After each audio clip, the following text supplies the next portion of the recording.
அவ பயந்து நிக்கிறாள். விட்டுட்டா பாரு. துளசி, எதுக்கு இவ்ளோ யோசிக்கிற? கும்பத்துக்காக வைக்க கூடாதுன்னு சொல்றாங்கல்ல.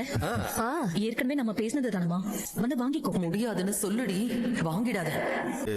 நாச்சியார் அக்காக்கு இத நாம தான் பண்ணோம்னு தெரிஞ்சதுன்னு வச்சுக்க, அடுத்த நிமிஷம் நம்ம இந்த வீட்ல இருக்க முடியாது. ஐயோ, நீ நாச்சியார் ஆகாட்டியும் பரவாயில்ல, கடைசி வரைக்கும் இந்த வீட்ல கிடைக்கிற சோத்துல ஆப்பு வச்சிடாதம்மா. ஏங்க என்னங்க நீங்க இப்படி எல்லாம் சொல்லிட்டு இருக்கீங்க? ஏண்டி, கும்பம் காணாம போனா நம்ம பேர்ல தாண்டி சந்தேகம் வரும். இதெல்லாம் யோசிக்கணும்ல.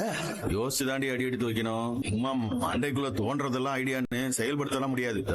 மாட்டிக்காம பண்ணணும். அப்பா, இப்ப என்ன, இந்த ஐடியா நல்ல ஐடியா, ஆனா மாட்டிக்காம பண்ணணும், அவ்வளவுதானே? ஏண்டி, நம்ம மேல சந்தேகம் வராம இத பண்ண முடியுமா?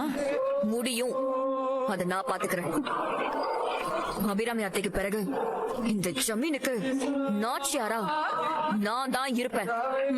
அதுக்காக நான் என்ன வேணாலும் பண்ணுவேன். நீங்க ஒத்துக்கிட்ட மட்டும் போதும். ஏண்டி, மாட்டிக்காம